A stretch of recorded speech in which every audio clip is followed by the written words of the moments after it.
That Which is Seen and That Which is Not Seen. Written by Frédéric Bastiat in the year 1850. Read by Josiah Schmidt for the Ludwig von Mises Institute at www.mises.org.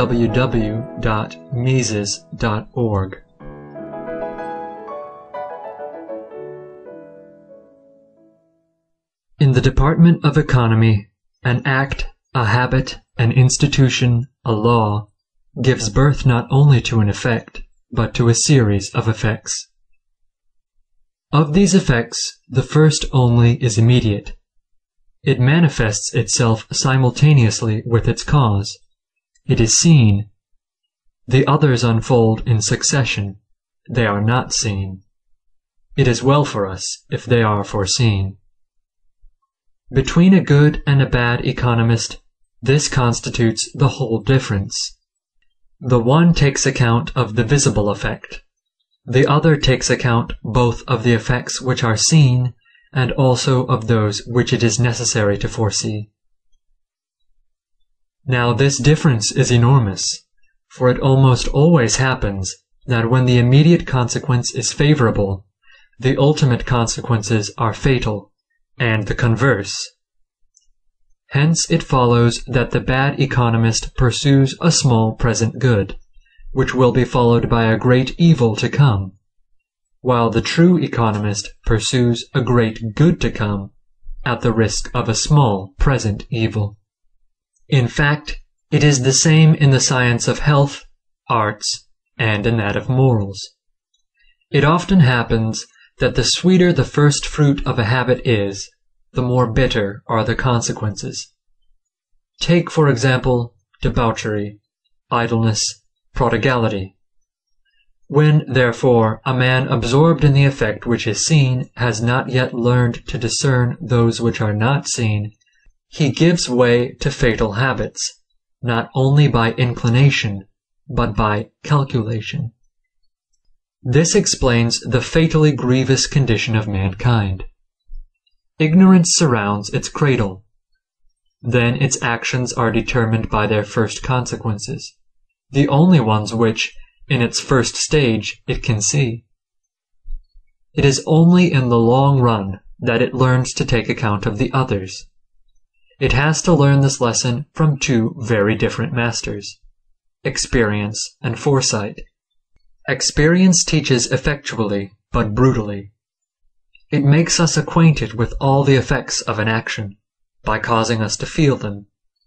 And we cannot fail to finish by knowing that fire burns, if we have burned ourselves. For this rough teacher, I should like, if possible, to substitute a more gentle one. I mean foresight. For this purpose, I shall examine the consequences of certain economical phenomena, by placing in opposition to each other those which are seen and those which are not seen. Chapter 1. The Broken Window.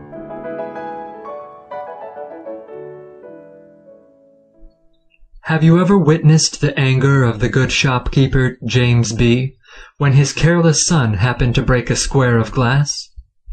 If you have been present at such a scene, you will most assuredly bear witness to the fact that every one of the spectators, were there even 30 of them, by common consent apparently, offered the unfortunate owner this invariable consolation. It is an ill wind that blows nobody good. Everybody must live, and what would become of the glaziers if panes of glass were never broken? Now, this form of condolence contains an entire theory, which it will be well to show up in this simple case, seeing that it is precisely the same as that which, unhappily, regulates the greater part of our economical institutions. Suppose it cost 6 francs to repair the damage, and you say that the accident brings 6 francs to the glazier's trade, that it encourages that trade to the amount of 6 francs. I grant it. I have not a word to say against it. You reason justly. The glazier comes, performs his task, receives his 6 francs, rubs his hands, and in his heart blesses the careless child. All this is that which is seen. But if, on the other hand, you come to the conclusion, as is too often the case, that it is a good thing to break windows, that it causes the money to circulate, and that the encouragement of industry in general will be the result of it, you will oblige me to call out, "Stop there!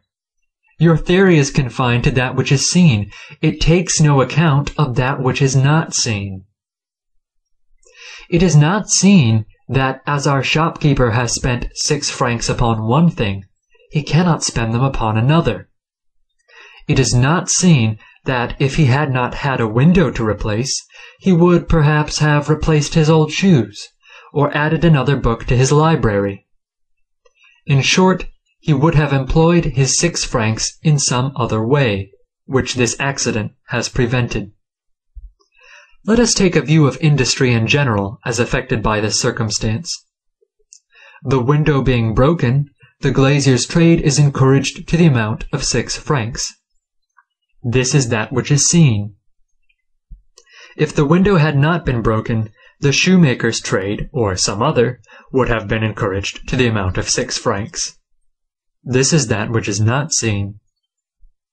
And if that which is not seen is taken into consideration because it is a negative fact, as well as that which is seen because it is a positive fact, it will be understood that neither industry in general, nor the sum total of national labor is affected, whether windows are broken or not. Now let us consider James B. himself. In the former supposition, that of the window being broken, he spends 6 francs, and has neither more nor less than he had before, the enjoyment of a window. In the second, where we suppose the window not to have been broken, we would have spent 6 francs on shoes, and would have had at the same time the enjoyment of a pair of shoes and of a window.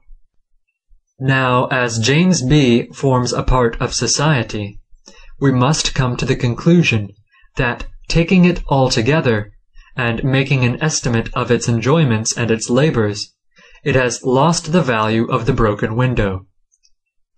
When we arrive at this unexpected conclusion, society loses the value of things which are uselessly destroyed, and we must assent to a maxim which will make the hair of protectionists stand on end. To break, to spoil, to waste is not to encourage national labor, or, more briefly, destruction is not profit. What will you say, Monsieur Industriel? What will you say, disciples of good M. F. Chamon, who has calculated with so much precision how much trade would gain by the burning of Paris, from the number of houses it would be necessary to rebuild? I am sorry to disturb these ingenious calculations, as far as their spirit has been introduced into our legislation, but I beg him to begin them again, by taking into the account that which is not seen, and placing it alongside of that which is seen. The reader must take care to remember that there are not 2 persons only, but 3 concerned in the little scene which I have submitted to his attention. One of them, James B., represents the consumer, reduced by an act of destruction to 1 enjoyment instead of 2. Another, under the title of the glazier, shows us the producer, whose trade is encouraged by the accident. The third is the shoemaker, or some other tradesman, whose labor suffers proportionably by the same cause. It is this third person who is always kept in the shade, and who, personating that which is not seen, is a necessary element of the problem. It is he who shows us how absurd it is to think we see a profit in an act of destruction. It is he who will soon teach us that it is not less absurd to see a profit in a restriction, which is, after all, nothing else than a partial destruction. Therefore, if you will only go to the root of all the arguments which are adduced in its favor, all you will find will be the paraphrase of this vulgar saying, "What would become of the glaziers if nobody ever broke windows?" Chapter 2. The Disbanding of Troops. It is the same with a people as it is with a man. If it wishes to give itself some gratification, it naturally considers whether it is worth what it costs. To a nation, security is the greatest of advantages.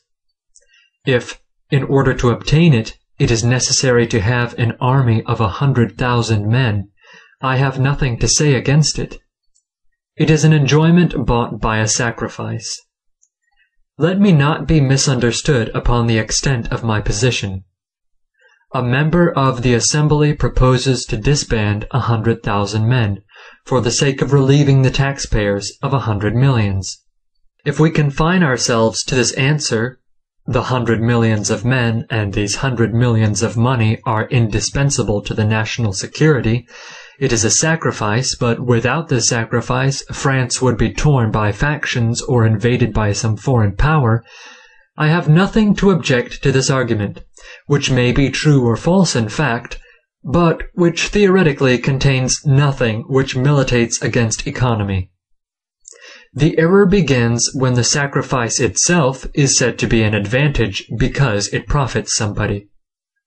Now, I am very much mistaken if, the moment the author of the proposal has taken his seat, some orator will not rise and say, "Disband 100,000 men.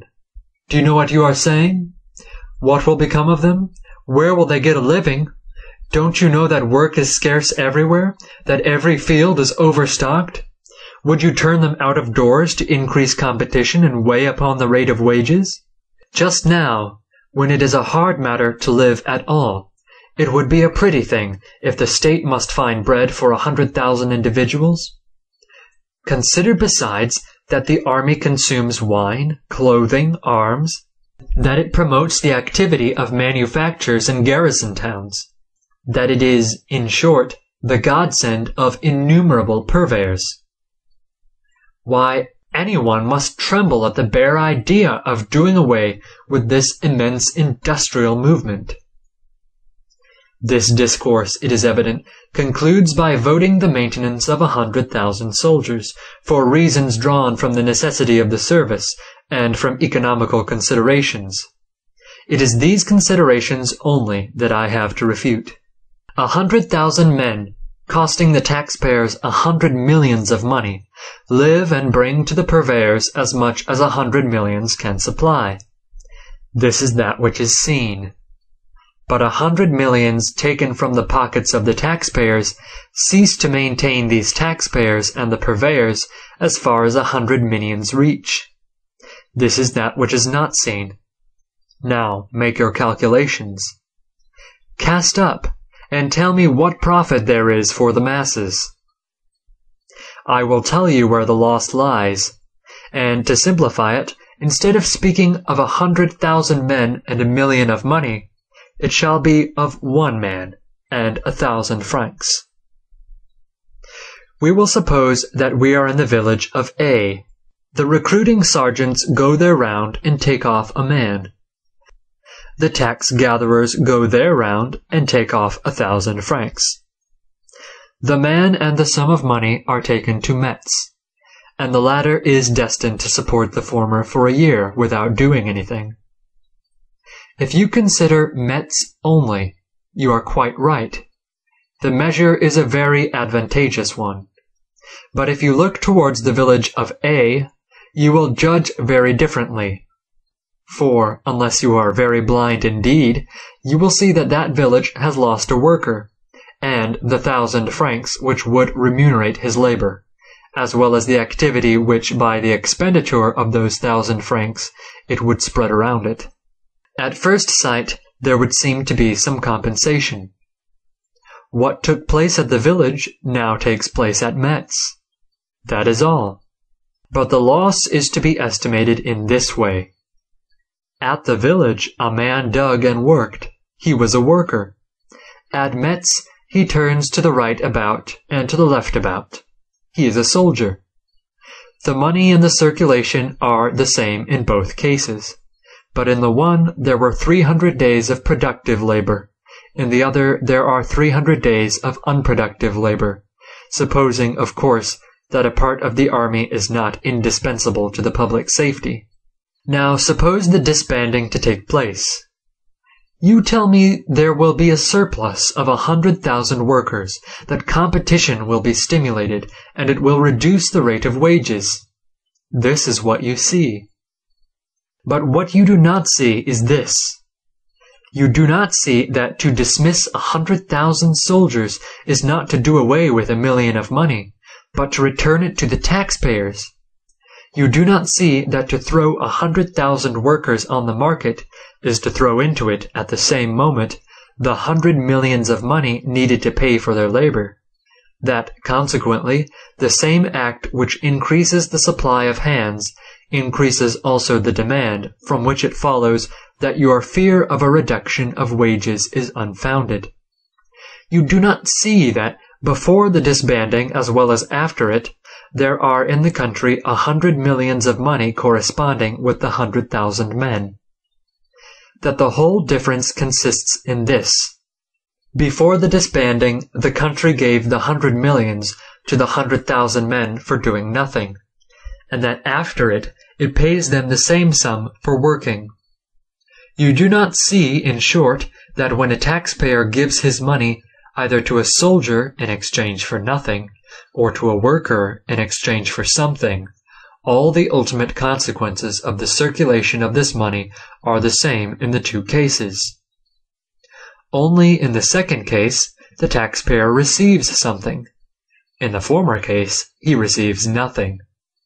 The result is a dead loss to the nation. The sophism which I am here combating will not stand the test of progression, which is the touchstone of principles. If, when every compensation is made and all interests are satisfied, there is a national profit in increasing the army, why not enroll under its banners the entire male population of the country? Chapter 3. Taxes.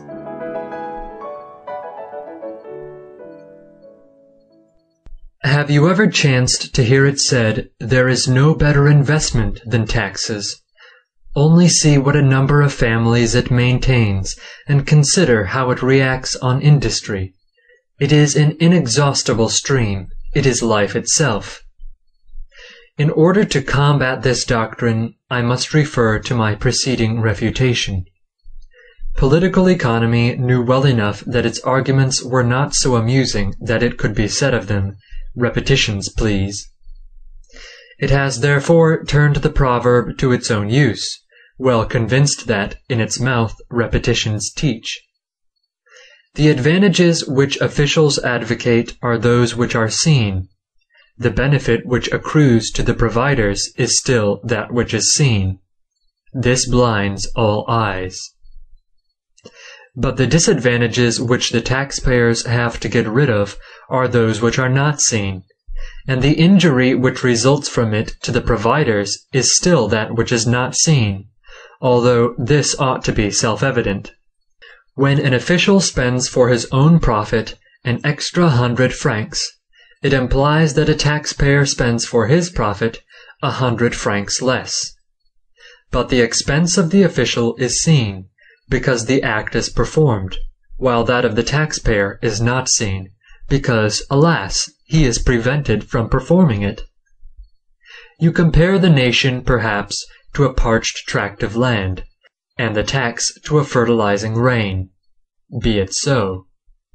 But you ought also to ask yourself, where are the sources of this rain, and whether it is not the tax itself which draws away the moisture from the ground and dries it up? Again, you ought to ask yourself whether it is possible that the soil can receive as much of this precious water by rain as it loses by evaporation? There is one thing very certain, that when James B. counts out 100 francs for the tax-gatherer, he receives nothing in return. Afterwards, when an official spends these 100 francs and returns them to James B., it is for an equal value of corn or labor. the final result is a loss to James B. of 5 francs. It is very true that often, perhaps very often, the official performs for James B. an equivalent service. In this case, there is no loss on either side. There is merely an exchange. Therefore, my arguments do not at all apply to useful functionaries. All I say is, if you wish to create an office, prove its utility.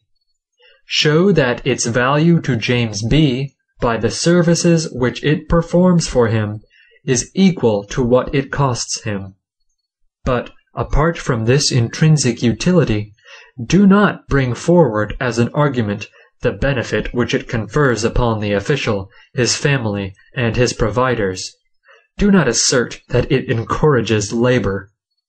When James B. gives 100 pence to a government officer for a really useful service, it is exactly the same as when he gives 100 francs to a shoemaker for a pair of shoes.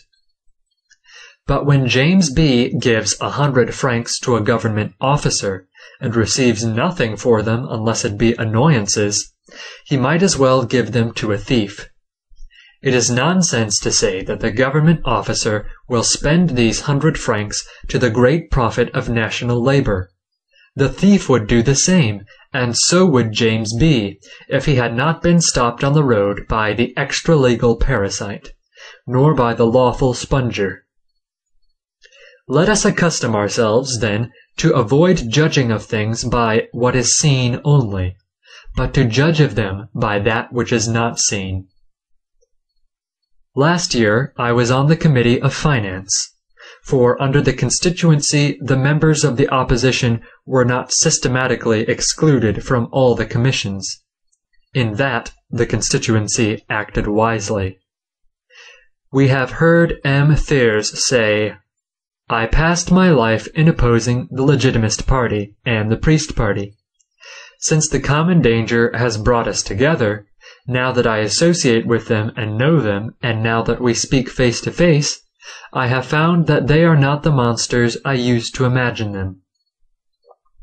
Yes, distrust is exaggerated.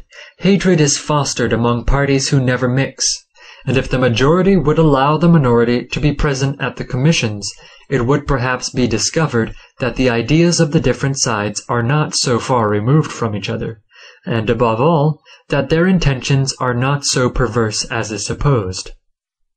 However, last year I was on the Committee of Finance. Every time that one of our colleagues spoke of fixing at a moderate figure the maintenance of the President of the Republic, that of the ministers, and of the ambassadors, it was answered, "For the good of the service, it is necessary to surround certain offices with splendor and dignity, as a means of attracting men of merit to them. A vast number of unfortunate persons apply to the President of the Republic, and it would be placing him in a very painful position to oblige him to be constantly refusing them. A certain style in the ministerial saloons is a part of the machinery of constitutional governments. Although such arguments may be controverted, they certainly deserve a serious examination. They are based upon the public interest, whether rightly estimated or not, and as far as I am concerned, I have much more respect for them than many of our Catos have, who have actuated by a narrow spirit of parsimony or of jealousy. But what revolts the economical part of my conscience, and makes me blush for the intellectual resources of my country, is when this absurd relic of feudalism is brought forward, which it constantly is, and it is favorably received too. Besides, the luxury of great government officers encourages the arts, industry, and labor. The head of the state and his ministers cannot give banquets and soirees without causing life to circulate through all the veins of the social body. To reduce their means would starve Parisian industry, and consequently that of the whole nation. I must beg you, gentlemen, to pay some little regard to arithmetic, at least, and not to say before the National Assembly in France, lest to its shame it should agree with you, that an addition gives a different sum, according to whether it is added up from the bottom to the top, or from the top to the bottom of the column. For instance, I want to agree with a drainer to make a trench in my field for 100 francs. Just as we have concluded our arrangement, the tax-gatherer comes, takes my 100 francs, and sends them to the Minister of the Interior. My bargain is at end, but the Minister will have another dish added to his table. Upon what ground will you dare to affirm that this official expense helps the national industry? Do you not see that in this there is only a reversing of satisfaction in labor? A minister has his table better covered, it is true, but it is just as true that an agriculturalist has his field worse drained. A Parisian tavern-keeper has gained 100 francs, I grant you. But then you must grant to me that a drainer has been prevented from gaining 5 francs. It all comes to this, that the official and the tavern-keeper, being satisfied, is that which is seen. The field undrained, and the drainer deprived of his job, is that which is not seen. Dear me, how much trouble there is in providing that 2 and 2 make 4. And if you succeed in proving it, it is said, "The thing is so plain it is quite tiresome." And they vote as if you had proved nothing at all. Chapter 4. Theaters and Fine Arts. Ought the state to support the arts? There is certainly much to be said on both sides of this question. It may be said in favor of the system of voting supplies for this purpose, that the arts enlarge, elevate, and harmonize the soul of a nation, that they divert it from too great an absorption in material occupations, encourage in it a love for the beautiful, and thus act favorably on its manners, customs, morals, and even on its industry. It may be asked, what would become of music in France without her Italian theatre and her conservatoire, of the dramatic art, without her French theatre, of painting and sculpture, without our collections, galleries, and museums? It might even be asked whether, without centralization, and consequently the support of fine arts, that exquisite taste would be developed which is the noble appendage of French labor, and which introduces its productions to the whole world. In the face of such results, would it not be the height of imprudence to renounce this moderate contribution from all her citizens, which in fact in the eyes of Europe realizes their superiority and their glory? To these and many other reasons, whose force I do not dispute, arguments no less forcible may be opposed. It might first of all be said that there is a question of distributive justice in it. Does the right of the legislator extend to abridging the wages of the artisan for the sake of adding to the profits of the artist? M. Lamartine said, "If you cease to support the theatre, where will you stop? Will you not necessarily be led to withdraw your support from your colleges, your museums, your institutes, and your libraries?" It might be answered, if you desire to support everything which is good and useful, where will you stop? Will you not necessarily be led to form a civil list for agriculture, industry, commerce, benevolence, education? Then is it certain that government aid favors the progress of art? This question is far from being settled, and we see very well that the theatres which prosper are those which depend upon their own resources. Moreover, if we come to higher considerations, we may observe that wants and desires arise, the one from the other, and originate in regions which are more and more refined in proportion as the public wealth allows of their being satisfied. That government ought not to take part in this correspondence, because in a certain condition of present fortune, it could not by taxation stimulate the arts of necessity, without checking those of luxury, and thus interrupting the natural course of civilization. I may observe that these artificial transpositions of wants, tastes, labor, and population place the people in a precarious and dangerous position without any solid basis.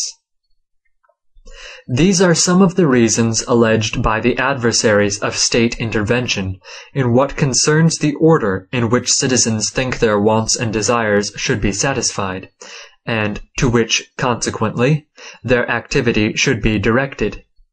I am, I confess, one of those who think that choice and impulse ought to come from below and not from above, from the citizen and not from the legislator.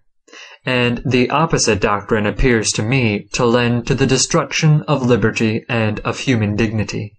But by a deduction as false as it is unjust, do you know what economists are accused of? It is that when we disapprove of government support, we are supposed to disapprove of the thing itself whose support is discussed, and to be the enemies of every kind of activity, because we desire to see those activities on the one hand free, and on the other seeking their own reward in themselves. Thus, if we think that the state should not interfere by taxation in religious affairs, we are atheists. If we think the state ought not to interfere by taxation in education, we are hostile to knowledge. If we say that the state ought not by taxation to give a fictitious value to land, or to any particular branch of industry, we are enemies to property and labor. If we think that the state ought not to support artists, we are barbarians who look upon the arts as useless. Against such conclusions as these I protest with all my strength.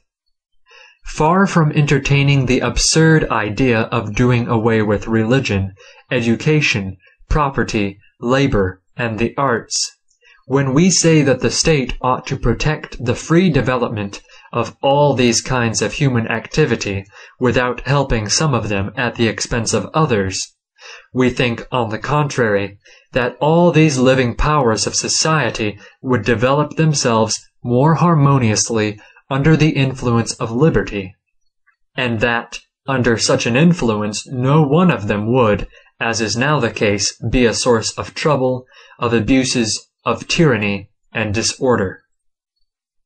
Our adversaries consider that an activity which is neither aided by supplies nor regulated by government is an activity destroyed. We think just the contrary. Their faith is in the legislator, not in mankind. Ours is in mankind, not in the legislator. Thus, M. Lamartine said, "Upon this principle we must abolish the public exhibitions, which are the honor and the wealth of this country." But I would say to M. Lamartine, according to your way of thinking, not to support is to abolish, because setting out upon the maxim that nothing exists independently of the will of the state, you conclude that nothing lives but what the state causes to live. But I oppose to this assertion the very example which you have chosen, and beg you to remark that the grandest and noblest of exhibitions, one which has been conceived in the most liberal and universal spirit, and I might even make use of the term humanitary, for it is no exaggeration, is the exhibit now preparing in London, the only one in which no government is taking any part, and which is being paid for by no tax. To return to the fine arts, there are, I repeat, many strong reasons to be brought, both for and against the system of government assistance. The reader must see that the especial object of this work leads me neither to explain these reasons, nor to decide in their favor, nor against them. But M. Lamartine has advanced one argument which I cannot pass by in silence. for it is closely connected with this economic study. The economical question as regards theaters is comprised in one word: labor. It matters little what is the nature of this labor. It is as fertile, as productive a labor as any other kind of labor in the nation. The theaters in France, you know, feed and salary no less than 80,000 workmen of different kinds. Painters, masons, decorators, costumers, architects, etc., which constitute the very life and movement of several parts of this capital, and on this account they ought to have your sympathies. Your sympathies? Say, rather, your money. And further on he says, "The pleasures of Paris are the labor and the consumption of the provinces, and the luxuries of the rich are the wages and bread of 200,000 workmen of every description, who live by the manifold industry of the theaters on the surface of the Republic, and to receive from these noble pleasures, which render France illustrious, the sustenance of their lives and the necessaries of their families and children. It is to them that you will give 60,000 francs. Very well, very well. Great applause. For my part, I am constrained to say, very bad, very bad. Confining his opinion, of course, within the bounds of the economical question which we are discussing. Yes, it is to the workmen of the theaters that a part, at least, of these 60,000 francs will go. A few bribes, perhaps, may be abstracted on the way. Perhaps, if we were to look a little more closely into the matter, we might find that the cake had gone another way, and that these workmen were fortunate who had come in for a few crumbs. But I will allow, for the sake of argument, that the entire sum does go to the painters, decorators, etc. This is that which is seen. But whence does it come?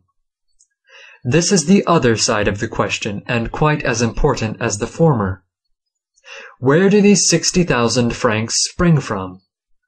And where would they go if a vote of the legislature did not direct them first towards the Rue Rivoli, and thence toward the Rue Grenelle? This is what is not seen. Certainly nobody will think of maintaining that the legislative vote has caused this sum to be hatched in a ballot urn, that it is a pure addition made to the national wealth, that but for this miraculous vote these 60,000 francs would have been forever invisible and impalpable. It must be admitted that all that the majority can do is to decide that they shall be taken from one place to be sent to another, and if they take one direction, it is only because they have been diverted from another. This being the case, it is clear that the taxpayer who has contributed 1 franc will no longer have this franc at his own disposal. It is clear that he will be deprived of some gratification to the amount of 1 franc, and that the workman, whoever he may be, who would have received it from him, will be deprived of a benefit to that amount. Let us not, therefore, be led by a childish illusion into believing that the vote of the 60,000 francs may add anything whatever to the well-being of the country and to the national labor. It displaces enjoyments, it transposes wages, that is all. Will it be said that for one kind of gratification and one kind of labor, it substitutes more urgent, more moral, more reasonable gratifications and labor? I might dispute this. I might say, by taking 60,000 francs from the taxpayers, you diminish the wages of laborers, drainers, carpenters, blacksmiths, and increase in proportion those of the singers. There is nothing to prove that this latter class calls for more sympathy than the former. M. Lamartine does not say that it is so. He himself says that the labor of the theaters is as fertile, as productive as any other, not more so. And this may be doubted. For the best proof that the latter is not so fertile as the former lies in this, that the other is to be called upon to assist it. But this comparison between the value and the intrinsic merit of different kinds of labor forms no part of my present subject. All I have to do here is to show that if M. Lamartine and those persons who commend his line of argument have seen on one side the salaries gained by the providers of the comedians, they ought on the other to have seen the salaries lost by the providers of the taxpayers. For want of this, they have exposed themselves to ridicule by mistaking a displacement for a gain. If they were true to their doctrine, there would be no limits to their demands for government aid, for that which is true of 1 franc and of 60,000 is true under parallel circumstances of 100 millions of francs. When taxes are the subject of discussion, gentlemen, you ought to prove their utility by reasons from the root of the matter, but not by this unlucky assertion. The public expenses support the working classes. This assertion disguises the important fact that public expenses always supersede private expenses, and that therefore we bring a livelihood to one workman instead of another, but add nothing to the share of the working class as a whole. Your arguments are fashionable enough, but they are too absurd to be justified by anything like reason. Chapter 5. Public Works.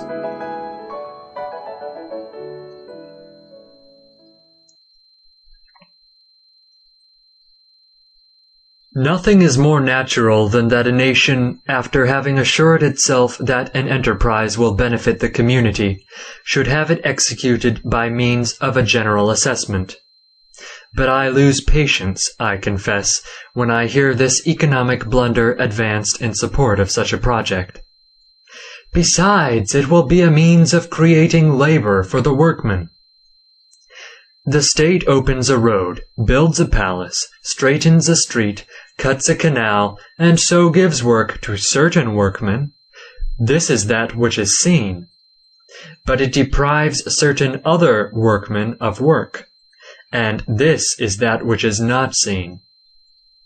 The road is begun. 1,000 workmen come every morning, leave every evening, and take their wages. This is certain. If the road had not been decreed, if the supplies had not been voted, those good people would have had neither work nor salary there. This also is certain. But is this all? Does not the operation as a whole contain something else? At the moment when M. Dupin pronounces the emphatic words, "The Assembly has adopted," do the millions descend miraculously on a moonbeam into the coffers of M.M., Found, and Binot? In order that the evolution may be complete, as it is said, must not the state organize the receipts as well as the expenditure? Must it not set its tax-gatherers and taxpayers to work, the former to gather and the latter to pay? Study the question now in both its elements. While you state the destination given by the state to the millions voted, do not neglect to state also the destination which the taxpayer would have given, but cannot now give to the same. Then you will understand that a public enterprise is a coin with two sides. Upon one is engraved a laborer at work, with this device, that which is seen. On the other is a laborer out of work, with the device, that which is not seen.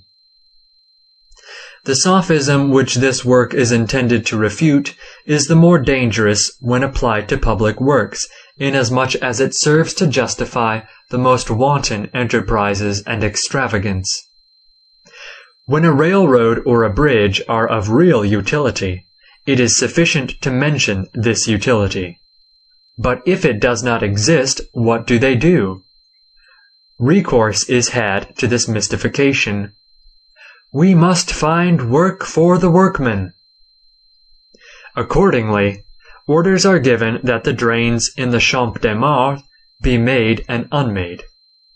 The great Napoleon, it is said, thought he was doing a very philanthropic work by causing ditches to be made and then filled up. He said, therefore, "What signifies the result? All we want is to see wealth spread among the laboring classes." But let us go to the root of the matter. We are deceived by money.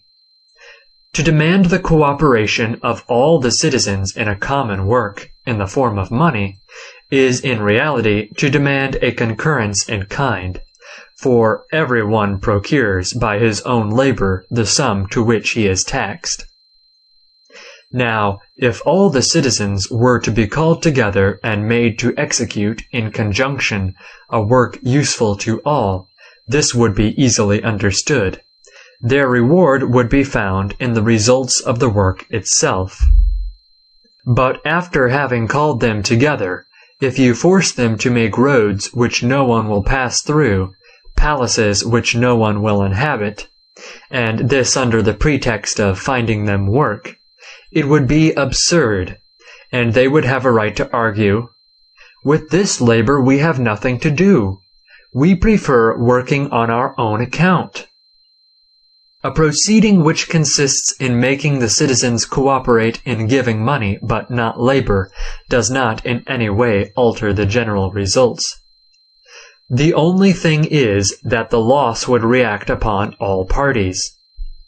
By the former, those whom the state employs escape their part of the loss by adding it to that which their fellow citizens have already suffered.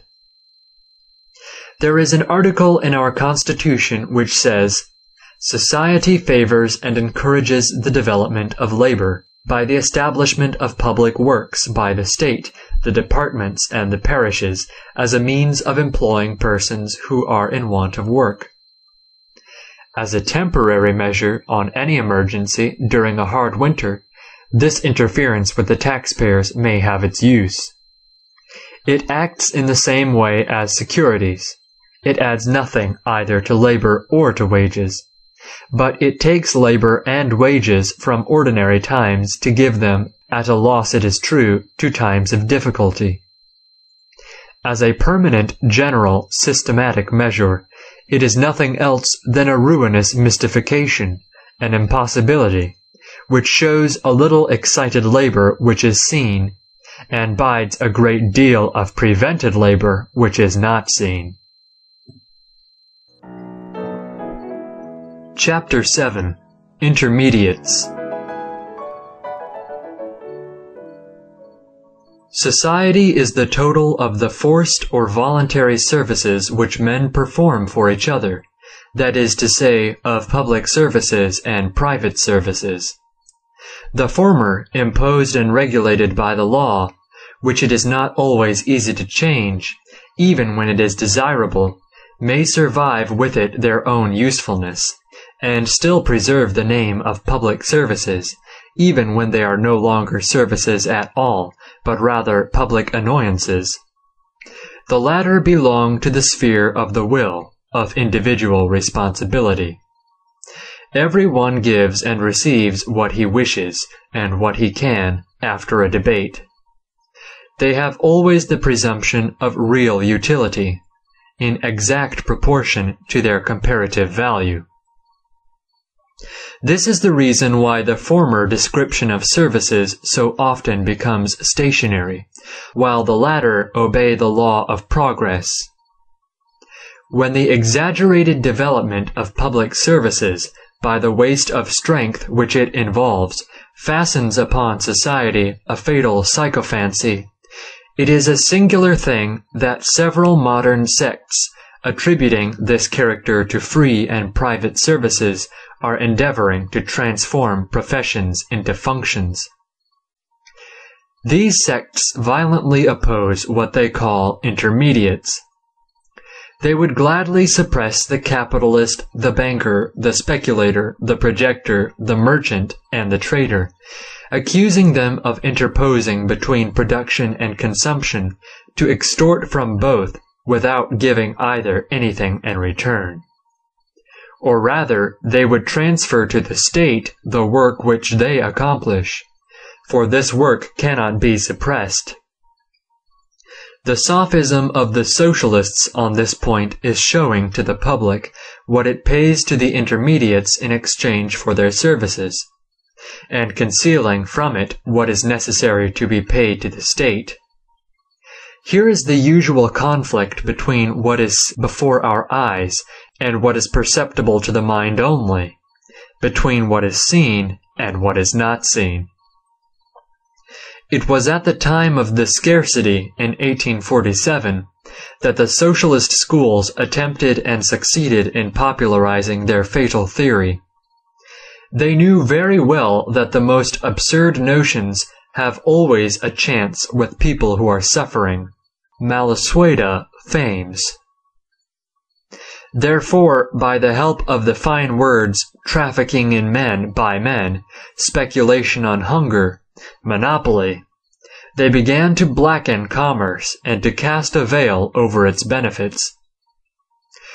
What can be the use, they say, of leaving to the merchants the care of importing food from the United States and the Crimea?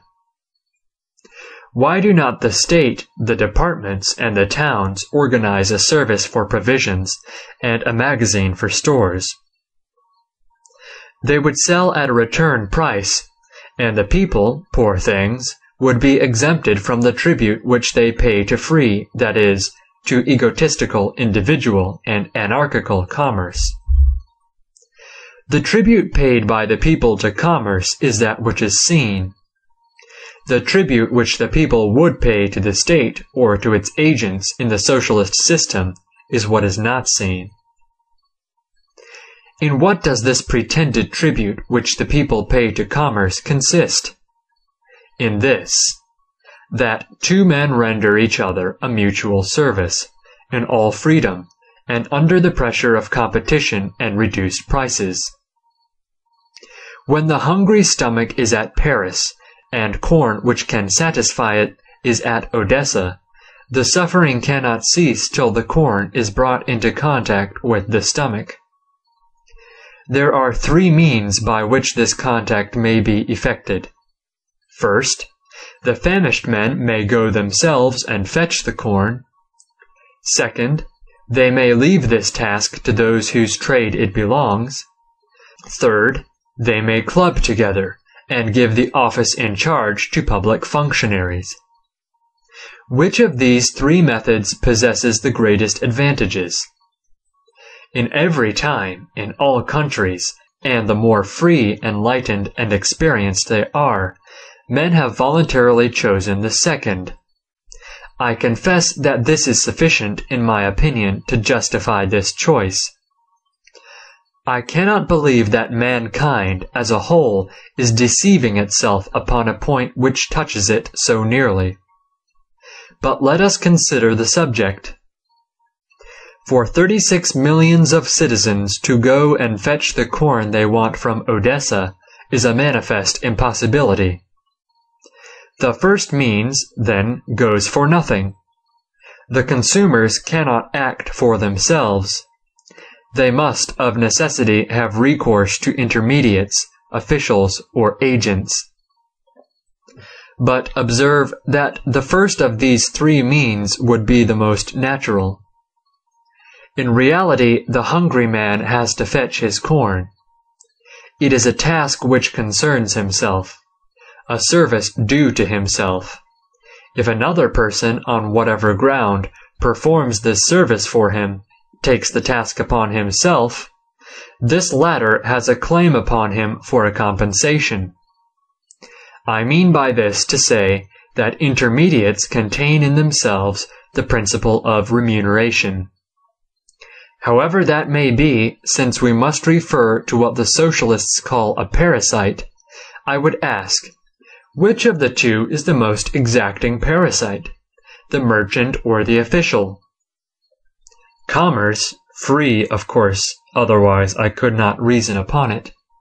Commerce, I say, is led by its own interests to study the seasons, to give daily statements of the state of the crops, to receive information from every part of the globe, to foresee wants, to take precautions beforehand. It has vessels always ready, correspondence everywhere, and it is its immediate interest to buy at the lowest possible price, to economize in all the details of its operations, and to attain the greatest results by the smallest efforts. It is not the French merchants only who are occupied in procuring provisions for France in time of need, and if their interest leads them irresistibly to accomplish their task at the smallest possible cost, the competition which they create amongst each other leads them no less irresistibly to cause the consumers to partake of the profits of those realized savings. The corn arrives. It is to the interest of commerce to sell it as soon as possible, so as to avoid risks, to realize its funds, and begin again the first opportunity. Directed by the comparison of prices, it distributes food over the whole surface of the country, beginning always at the highest price, that is, where the demand is the greatest. It is impossible to imagine an organization more completely calculated to meet the interest of those who are in want. And the beauty of this organization, unperceived as it is by the socialists, results from the very fact that it is free. It is true the consumer is obliged to reimburse commerce for the expenses of conveyance, freight, storeroom, commission, etc. But can any system be devised in which he who eats corn is not obliged to defray the expenses, whatever they may be, of bringing it within his reach? The remuneration for the services performed has to be paid also, but as regard its amount, this is reduced to the smallest possible sum by competition, and as regards its justice, it would be very strange if the artisans of Paris would not work for the artisans of Marseille, when the merchants of Marseille work for the artisans of Paris. If, according to the socialist invention, the state were to stand in the stead of commerce, what would happen? I should like to be informed where the saving would be to the public. Would it be in the price of purchase?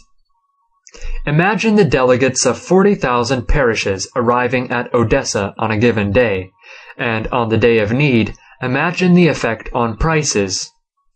Would the saving be in the expenses? Would fewer vessels be required, fewer sailors, fewer transports, fewer sloops, or would you be exempt from the payment of all these things? Would it be in the profits of the merchants? Would your officials go to Odessa for nothing? Would they travel and work on the principle of fraternity?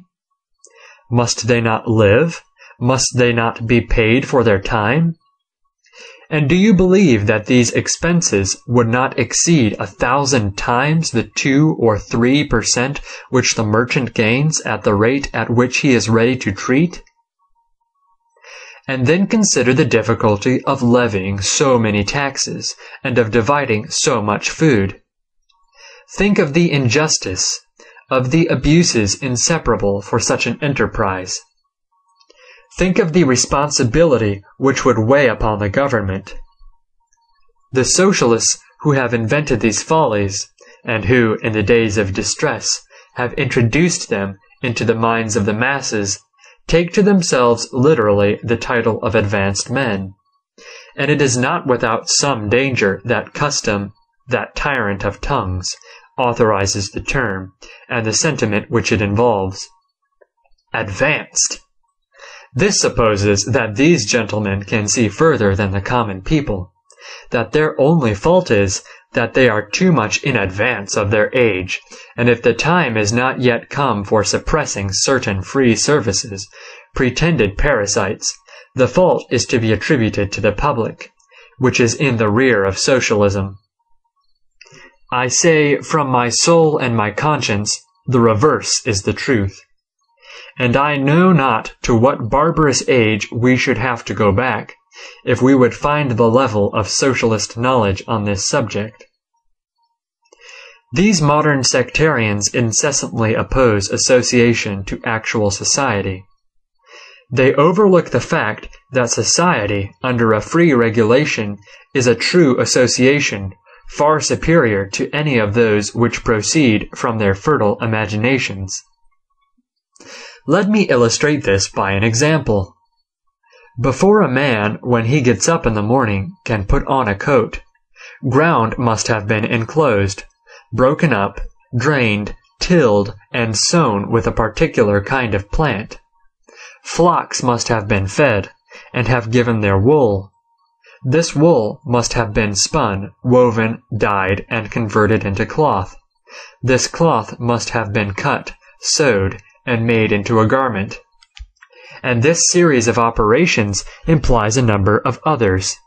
It supposes the employment of instruments for plowing, etc., sheepfolds, sheds, coal, machines, carriages, etc.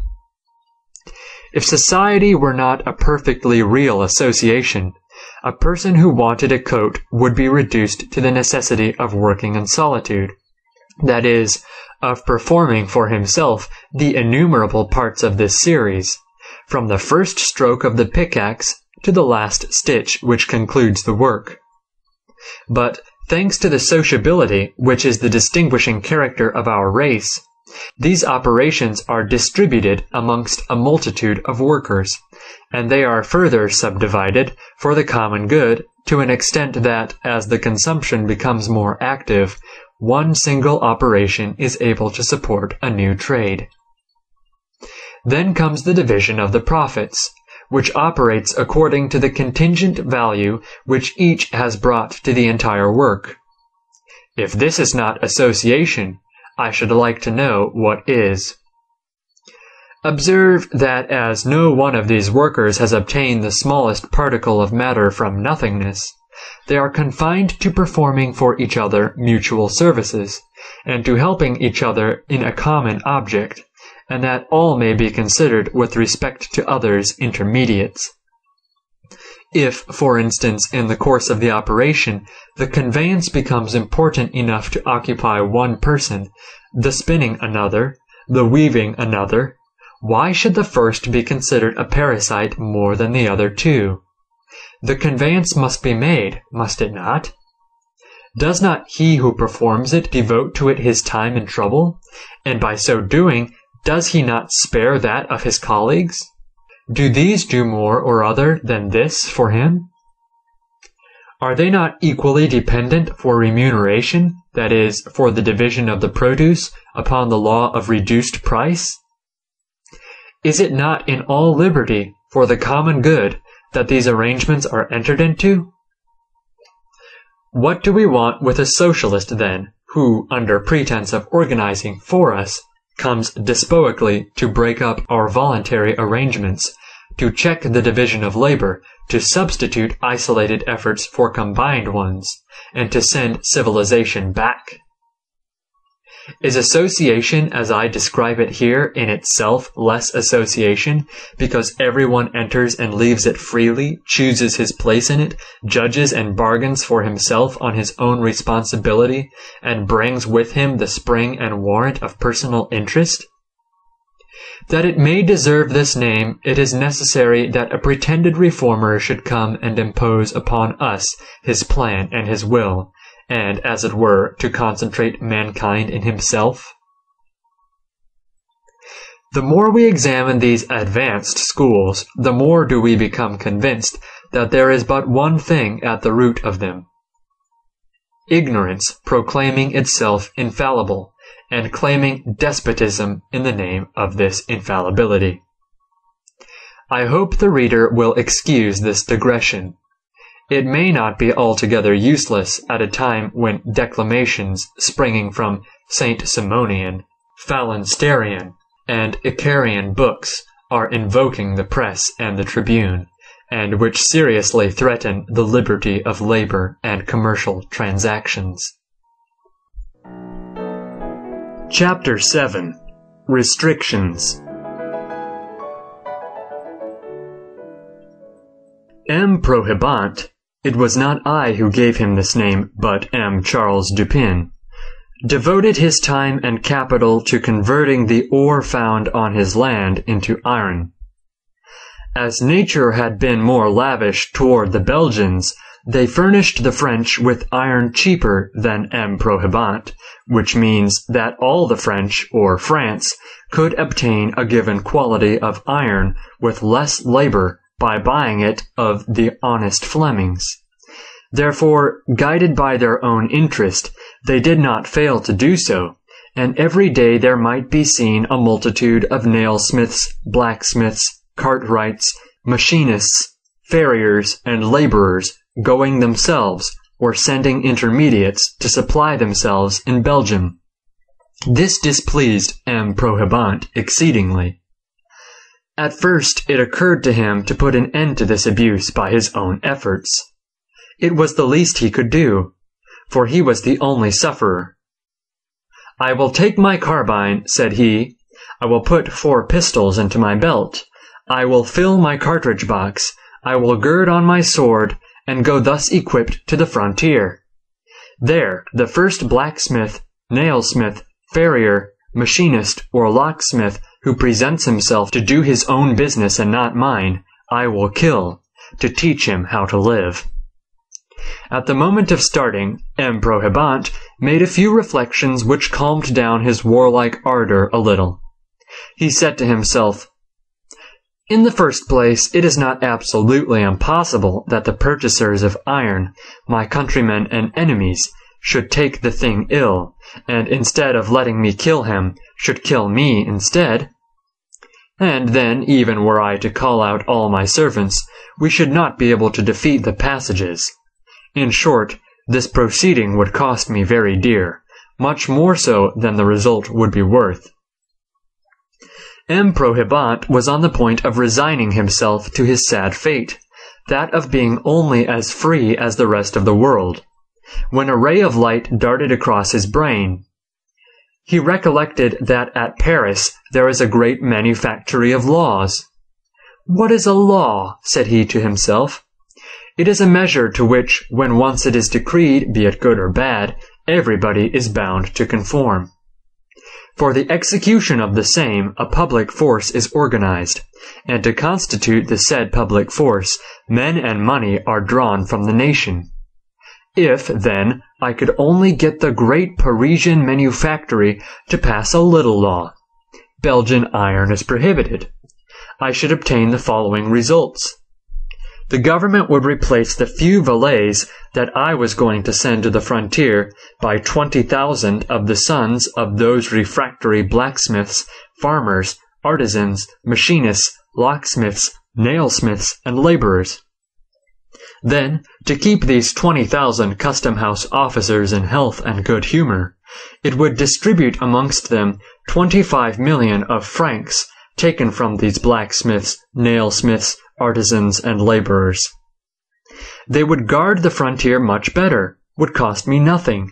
I should not be exposed to the brutality of the brokers, should sell the iron at my own price, and have the sweet satisfaction of seeing our great people shamefully mystified.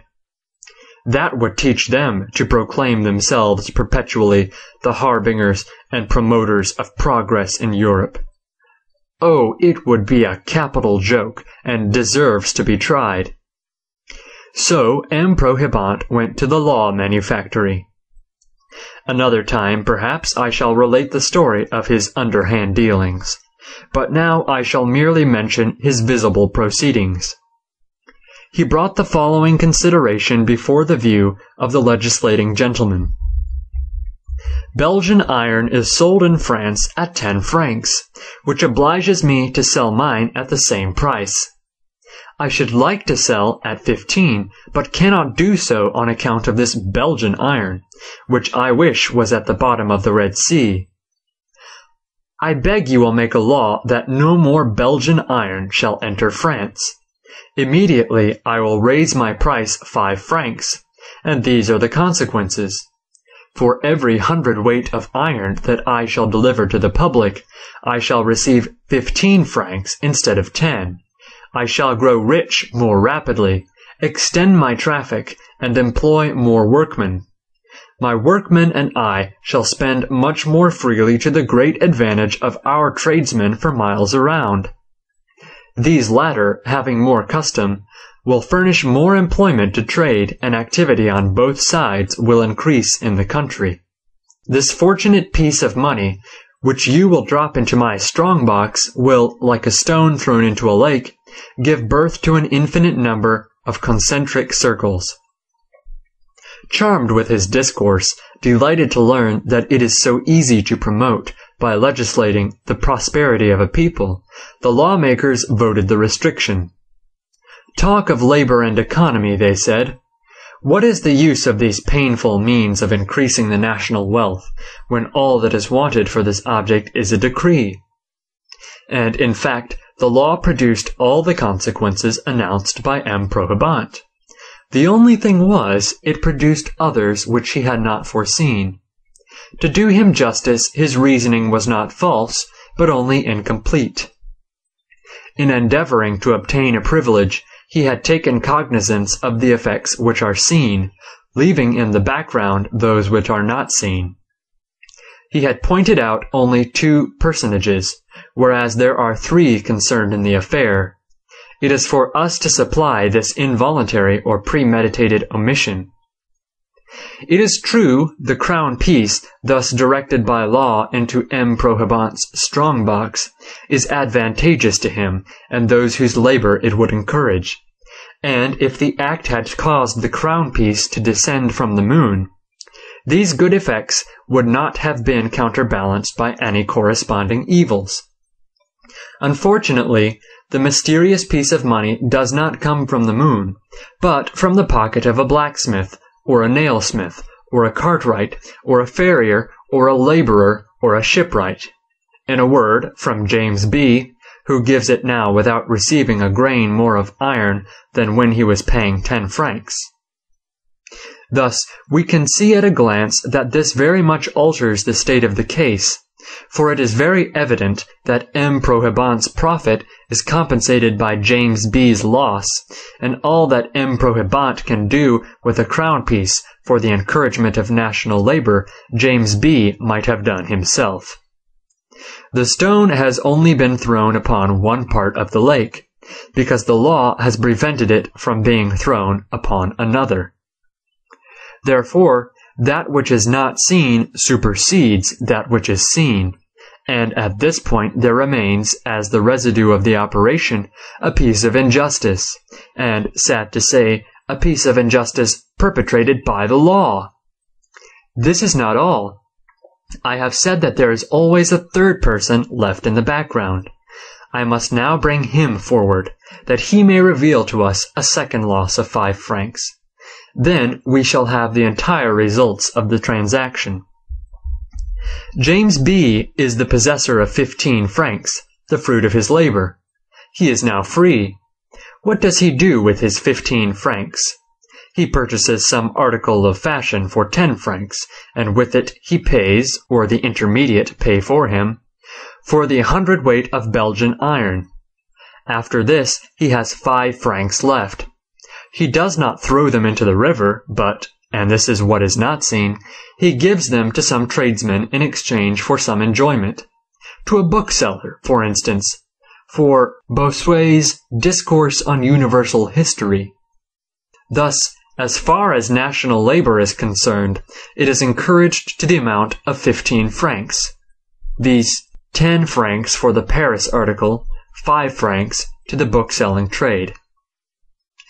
As to James B., he obtains for his 15 francs 2 gratifications, namely, first, a 100-weight of iron, second, a book. The decree is put in force. How does it affect the condition of James B.? How does it affect the national labor? James B. pays every cent of his 5 francs to M. Prohibant, and therefore is deprived of the pleasure of a book, or of some other thing of equal value. He loses 5 francs. This must be admitted. It cannot fail to be admitted that when the restriction raises the price of things, the consumer loses the difference. But then it is said national labor is the gainer. No, it is not the gainer, for since the act, it is no more encouraged than it was before to the amount of 15 francs.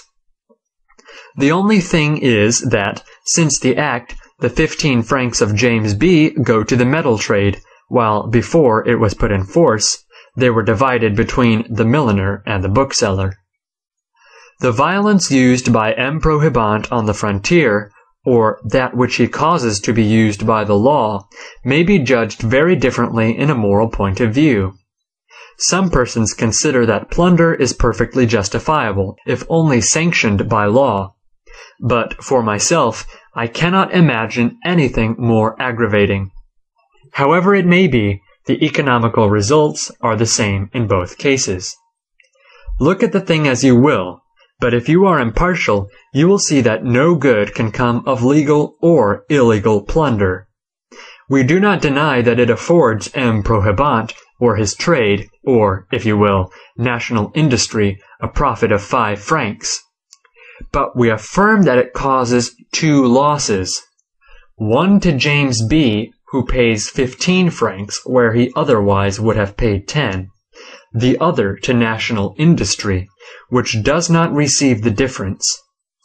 Take your choice of these 2 losses, and compensate with it the profit which we allow. The other will prove not the less a dead loss. Here is the moral. To take by violence is not to produce, but to destroy. Truly, if taking by violence was producing, this country of ours would be a little richer than she is. Chapter 8. Machinery.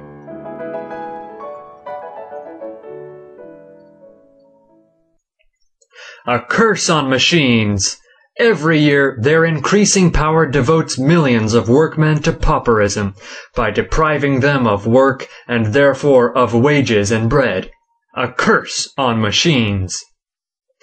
This is the cry which is raised by vulgar prejudice and echoed in the journals. But to curse machines is to curse the spirit of humanity. It puzzles me to conceive how any man can feel any satisfaction in such a doctrine.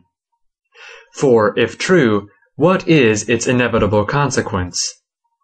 That there is no activity, prosperity, wealth, or happiness possible for any people, except for those who are stupid and inert, and to whom God has not granted the fatal gift of knowing how to think, to observe, to combine, to invent, and to obtain the greatest results with the smallest means.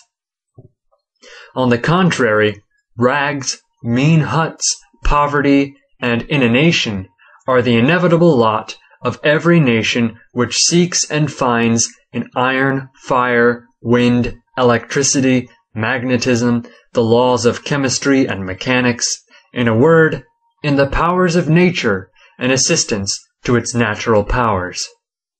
We might as well say with Rousseau, every man that thinks is a depraved animal. This is not all. If this doctrine is true, since all men think and invent, since all, from first to last, and at every moment of their existence, seek the cooperation of the powers of nature, and try to make the most of a little, by reducing either the work of their hands or their expenses, so as to obtain the greatest possible amount of gratification with the smallest possible amount of labor, it must follow, as a matter of course, that the whole of mankind is rushing towards its decline, by the same mental aspiration towards progress which torments each of its members. Hence, it ought to be made known by statistics that the inhabitants of Lancashire, abandoning that land of machines, seek for work in Ireland, where they are unknown, and by history that barbarism darkens the epochs of civilization, and that civilization shines in times of ignorance and barbarism. There is evidently in this mass of contradictions something which revolts us, and which leads us to suspect that the problem contains within it an element of solution which has not been sufficiently disengaged. Here is the whole mystery. Behind that which is seen lies something which is not seen. I will endeavor to bring it to light. The demonstration I shall give will only be a repetition of the preceding one, for the problems are one and the same.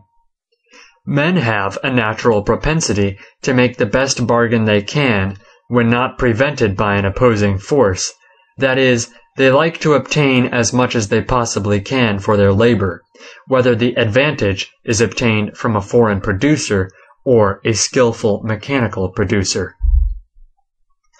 Men have a natural propensity to make the best bargain they can when not prevented by an opposing force. That is, they like to obtain as much as they possibly can for their labor, whether the advantage is obtained from a foreign producer or a skillful mechanical producer. The theoretical objection which is made to this propensity is the same in both cases. In each case, it is reproached with the apparent inactivity which it causes to labor. Now, labor rendered available, not inactive, is the very thing which determines it, and therefore, in both cases, the same practical obstacle, force, is opposed to it also. The legislator prohibits foreign competition and forbids mechanical competition. For what other means can exist for arresting a propensity which is natural to all men, but that of depriving them of their liberty? In many countries, it is true, the legislator strikes at only one of these competitions and confines himself to grumbling at the other. This only proves one thing, that is, that the legislator is inconsistent. Harm of false premise. We need not be surprised at this. On a wrong road, inconsistency is inevitable. If it were not so, mankind would be sacrificed. A false principle never has been and never will be carried out to the end. Now for our demonstration, which shall not be a long one. James B. had 2 francs which he had gained by 2 workmen, but it occurs to him that an arrangement of ropes and weights might be made which would diminish the labor by half.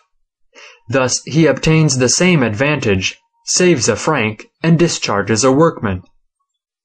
He discharges a workman. This is that which is seen.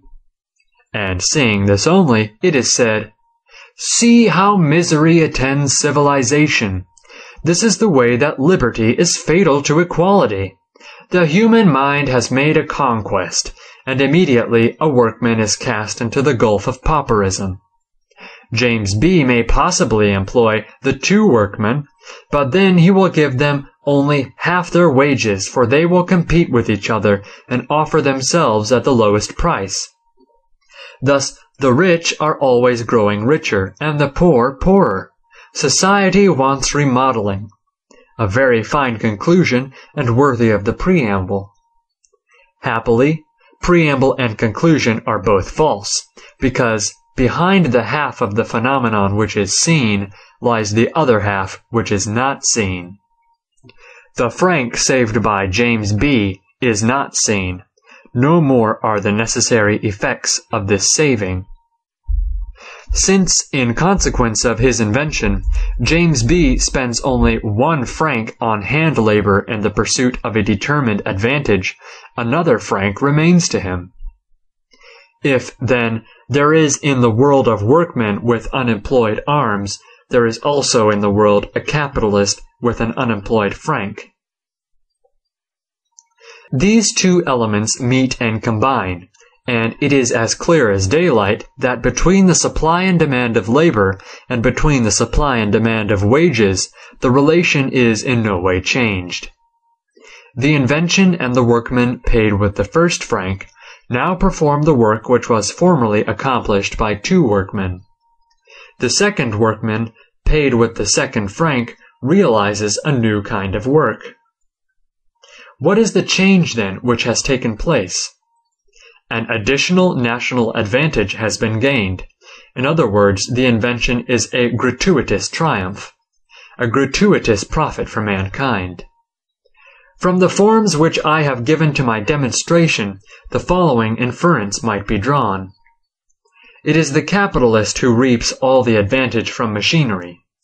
The working class, if it suffers only temporarily, never profits by it, since by your own showing they displace a portion of the national labor without diminishing it, it is true, but also without increasing it. I do not pretend in this slight treatise to answer every objection. The only end I have in view is to combat a vulgar, widely spread, and dangerous prejudice.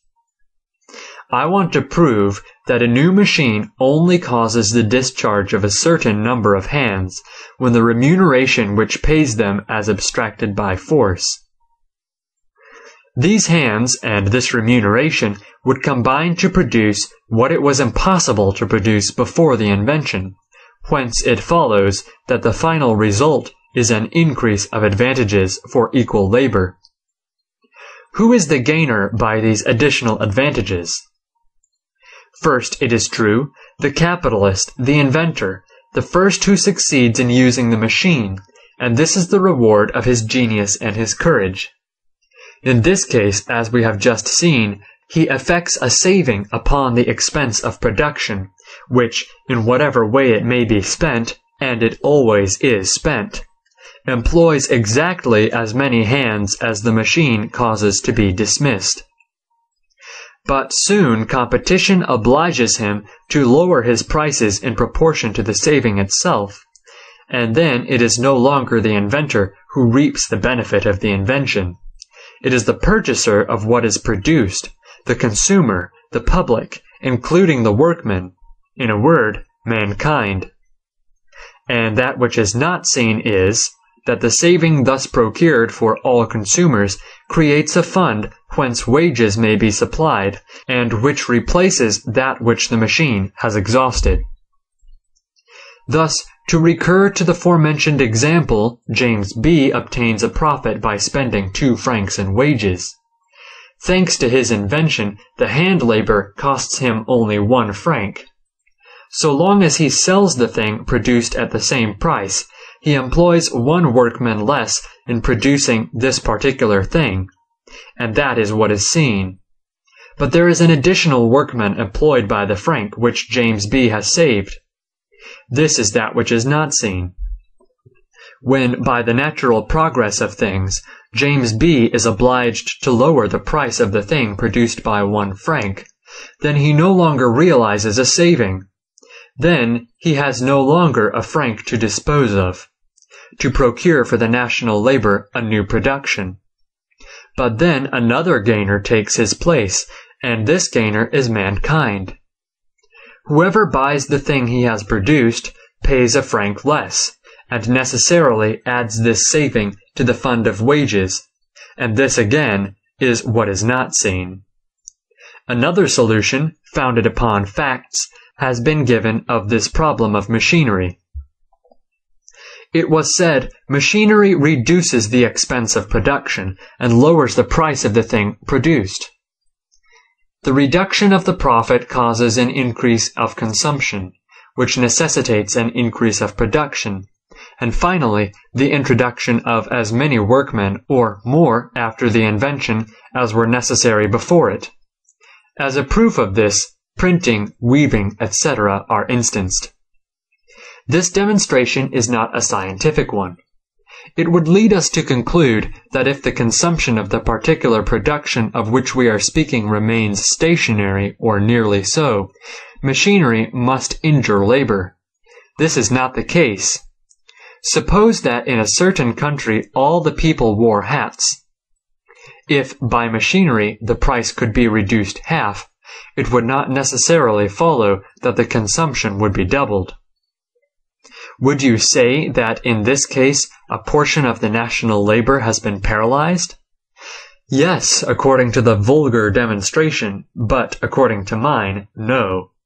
For even if not a single hat more should be bought in the country, the entire fund of wages would not be the less secure. That which failed to go to the hat-making trade would be found to have gone to the economy realized by all the consumers, and would thence serve to pay for all the labor which the machine had rendered useless, and to excite a new development of all the trades.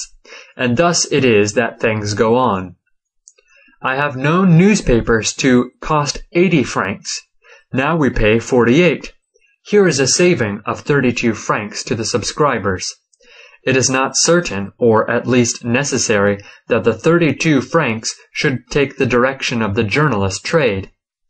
But it is certain, and necessary too, that if they do not take this direction, they will take another. One makes use of them for taking in more newspapers, another to get better living, another better clothes, another better furniture. It is thus that the trades are bound together. They form a vast whole, whose different parts communicate by secret canals. What is saved by one profits all. It is very important for us to understand that savings never take place at the expense of labor and wares. Chapter 9. Credit.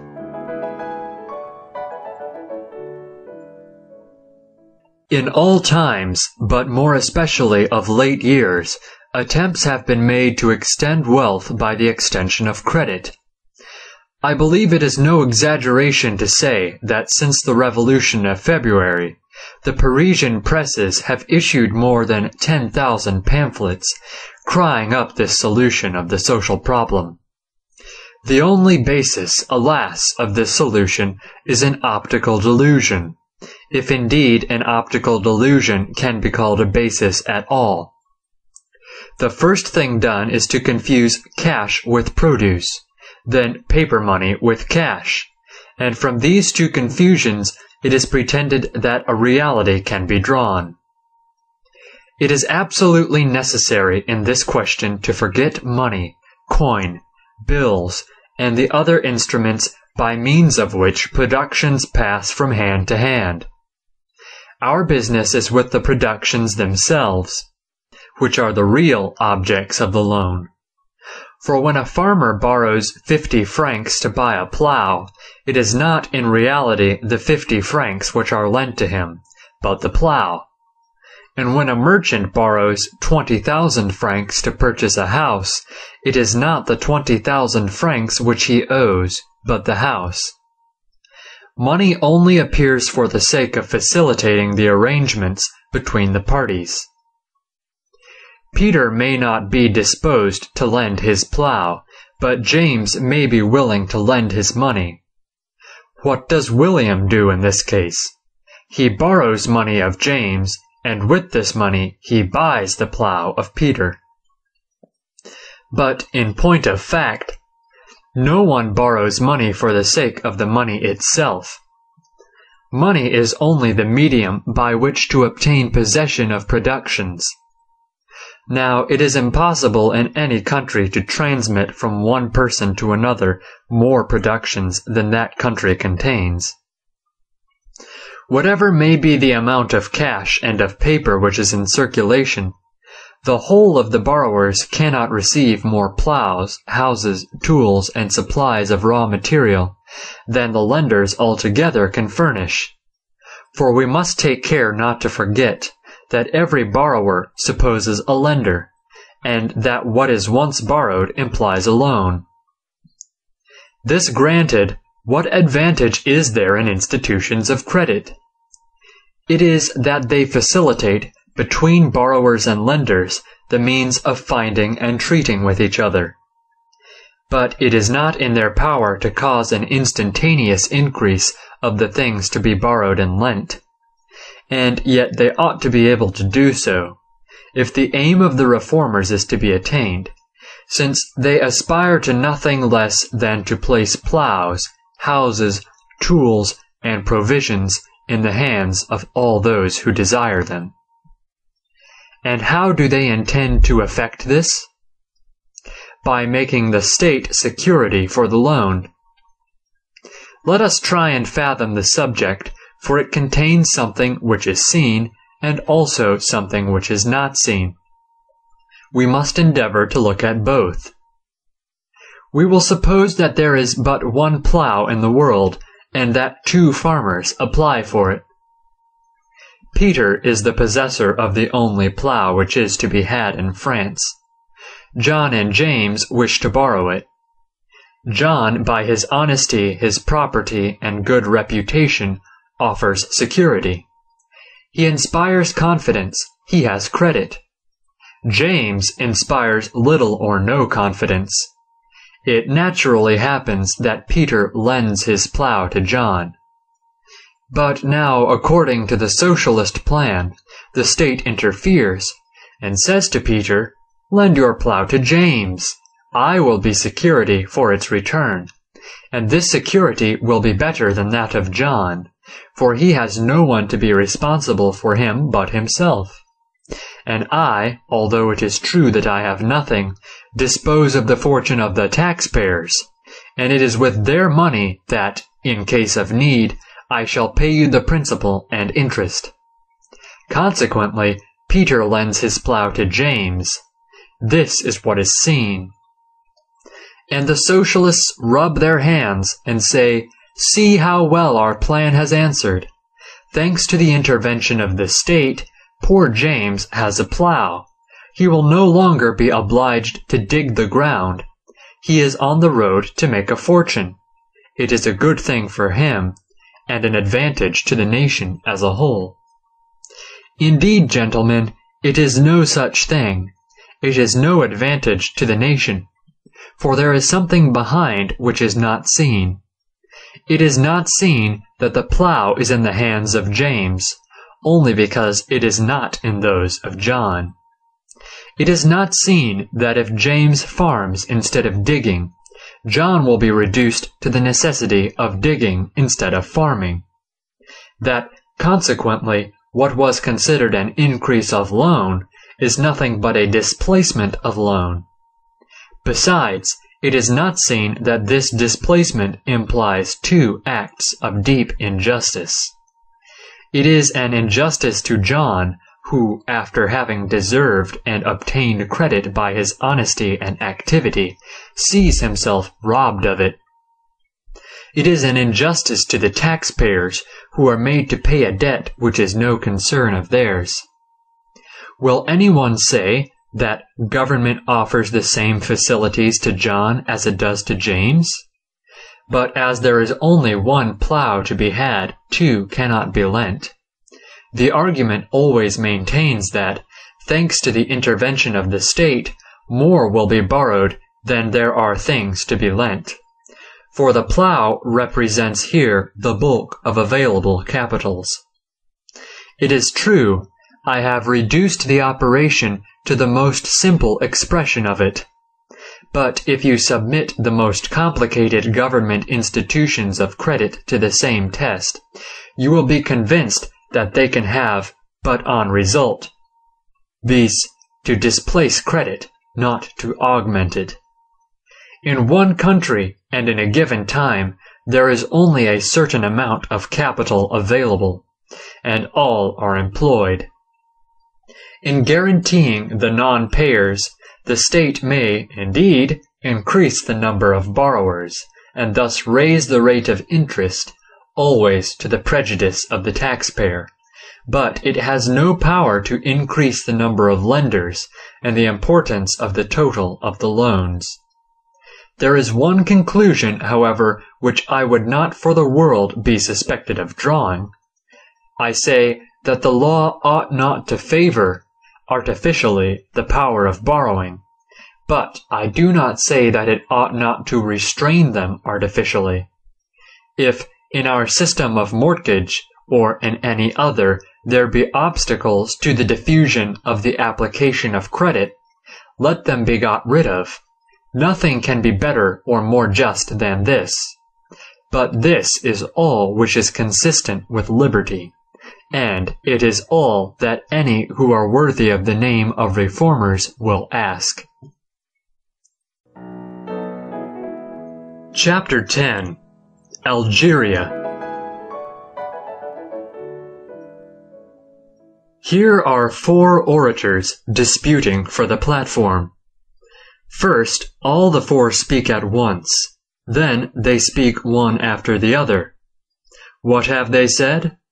Some very fine things, certainly, about the power and the grandeur of France, about the necessity of sowing if we would reap, about the brilliant future of our gigantic colony, about the advantage of diverting to a distance the surplus of our population, etc., etc. Magnificent pieces of eloquence, and always adorned with this conclusion. Vote 50 millions more or less for making ports and roads in Algeria, for sending emigrants hither, for building houses and breaking up land. By doing so you will relieve the French workmen, encourage African labor, and give a stimulus to the commerce of Marseille. It would be profitable every way. Yes, it is all very true, if you take no account of the 50 millions until the moment when the state begins to spend them. If you only see where they go, and not whence they come. If you only look at the good they are to do when they come out of the tax-gatherer's bag, and not at the harm which has been done, and the good which has been prevented by putting them into it. Yes, at this limited point of view, all is profit. The house which is built in Barbary is that which is seen. The harbor made in Barbary is that which is seen. The work caused in Barbary is that which is seen. A few less hands in France is what is seen. A great stir with goods at Marseille is still that which is seen.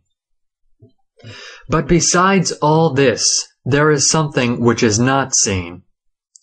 The 50 millions expended by the state cannot be spent, as they otherwise would have been by the taxpayers. It is necessary to deduct from all the good attributed to the public expenditure which has been effected, all the harm caused by the prevention of private expense, unless we say that James B. would have done nothing with the crown that he had gained, and of which the tax had deprived him. An absurd assertion, for if he took the trouble to earn it, it was because he expected the satisfaction of using it. He would have repaired the palings in his garden, which he cannot now do, and this is that which is not seen. He would have manured his field, which now he cannot do, and this is what is not seen. He would have added another story to his cottage, which he cannot do now, and this is what is not seen. He might have increased the number of his tools, which he cannot do now, and this is what is not seen. He would have been better fed, better clothed, have given a better education to his children, and increased his daughter's marriage portion. This is what is not seen. He would have become a member of the Mutual Assistance Society, but now he cannot. This is what is not seen. On one hand are the enjoyments of which he has been deprived, and the means of action which have been destroyed in his hands. On the other are the labor of the drainer, the carpenter, the smith, the tailor, the village schoolmaster, which he would have encouraged, and which are now prevented. All this is what is not seen. Much is hoped from the future prosperity of Algeria. Be it so, but the drain to which France is being subjected ought not to be kept entirely out of sight. The commerce of Marseille is pointed out to me, but if this is to be brought about by means of taxation, I shall always show that an equal commerce is destroyed thereby in other parts of the country. It is said, there is an emigrant transported into Barbary. This is a relief to the population which remains in the country. I answer, how can that be, if, in transporting this emigrant to Algiers, you also transport 2 or 3 times the capital which would have served to maintain him in France. The Minister of War has lately asserted that every individual transported to Algeria has cost the state 8,000 francs.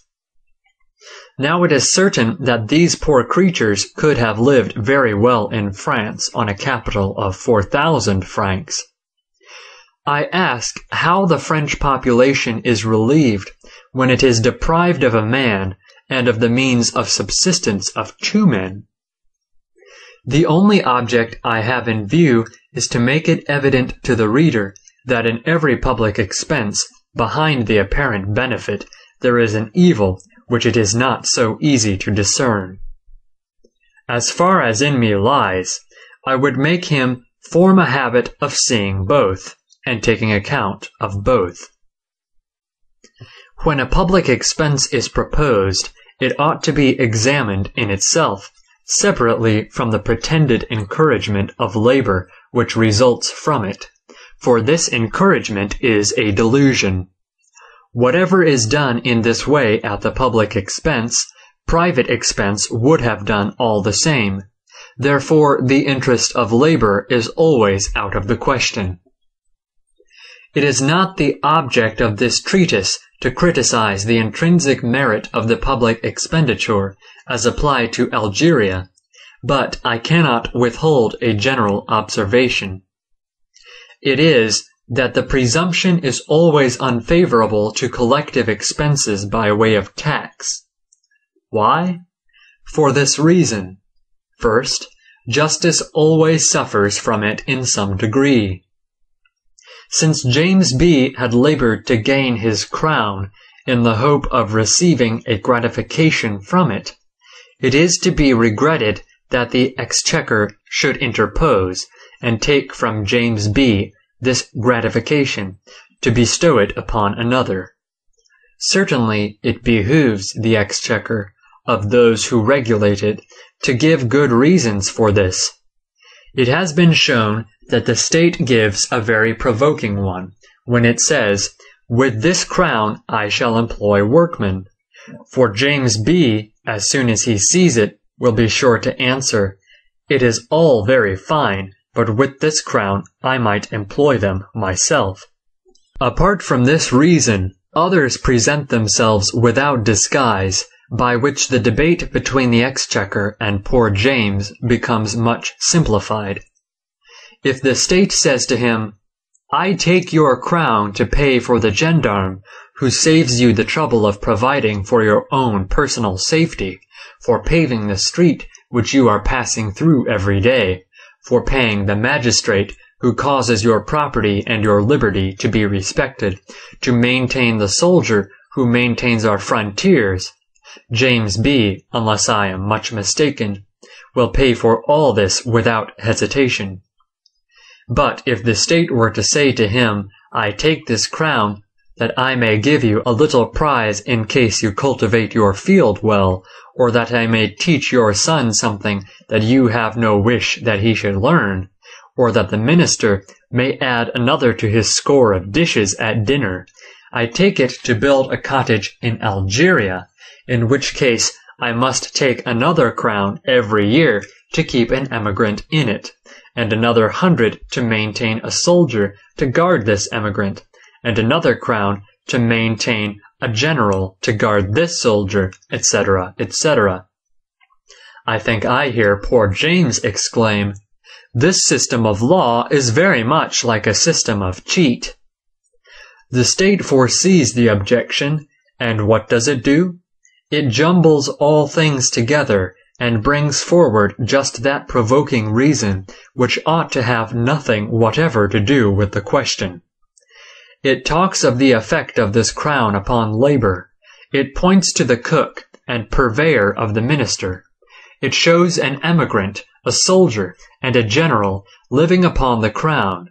It shows, in fact, what is seen, and if James B. has not learned to take into the account what is not seen, James B. will be duped. and this is why I want to do all I can to impress it upon his mind by repeating it over and over again. As the public expenses displace labor without increasing it, a second serious presumption presents itself against them. To displace labor is to displace laborers, and to disturb the natural laws which regulate the distribution of the population over the country. If 50 million francs are allowed to remain in the possession of the taxpayers, since the taxpayers are everywhere, they encourage labor in the 40,000 parishes in France. They act like a natural tie which keeps every one upon his native soil. They distribute themselves amongst all imaginable laborers and trades. If the state, by drawing off these 50 million francs from the citizens, accumulates them and expends them on some given point, it attracts to this point a proportional quantity of displaced labor, a corresponding number of laborers, belonging to other parts, a fluctuating population, which is out of its place, and, I venture to say, dangerous when the fund is exhausted. Now here is the consequence, and this confirms all I have said. This feverish activity is, as it were, forced into a narrow space. It attracts the attention of all. It is what is seen. The people applaud. They are astonished at the beauty and facility of the plan, and expect to have it continued and extended. That which they do not see is that an equal quantity of labor, which would probably be more valuable, has been paralyzed over the rest of France. Chapter 11. Frugality and Luxury. It is not only in the public expenditure that what is seen eclipses what is not seen. Setting aside what relates to political economy, this phenomenon leads to false reasoning. It causes nations to consider their moral and their material interests as contradictory to each other. What can be more discouraging or more dismal? For instance, there is not a father of a family who does not think it his duty to teach his children order, system, the habits of carefulness, of economy, and of moderation in spending money. There is no religion which does not thunder against pomp and luxury. This is as it should be.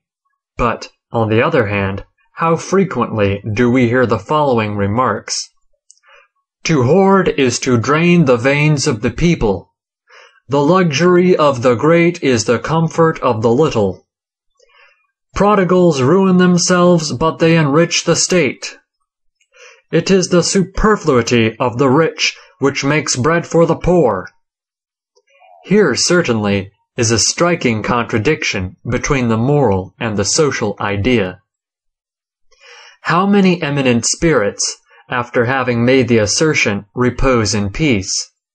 It is a thing I never could understand, for it seems to me that nothing can be more distressing than to discover two opposite tendencies in mankind. Why, it comes to degradation at each of the extremes. Economy brings it to misery. Prodigality plunges it into moral degradation. Happily, these vulgar maxims exhibit economy and luxury in a false light, taking account, as they do, of those immediate consequences which are seen, and not of the remote ones which are not seen. Let us see if we can rectify this incomplete view of the case. Mondor and his brother Aristus, after dividing the paternal inheritance, have each an income of 50,000 francs. Mondor practices his fashionable philanthropy. He is what is called a squanderer of money.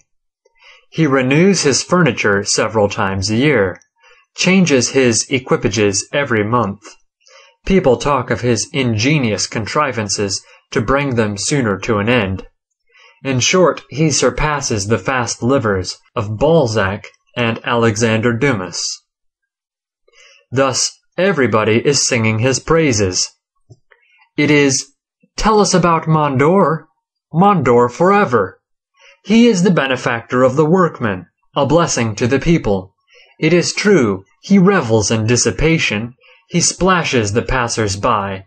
His own dignity and that of human nature are lowered a little, but what of that? He does good with his fortune, if not with himself. He causes money to circulate. He always sends the tradespeople away satisfied. Is not money made round that it may roll?" Aristus has developed a very different plan of life. If he is not an egotist, he is, at any rate, an individualist, for he considers expense, seeks only moderate and reasonable enjoyment, thinks of his children's prospects, and, in fact, he economizes. And what do people say of him? What is the good of a rich fellow like him? He is a skinflint.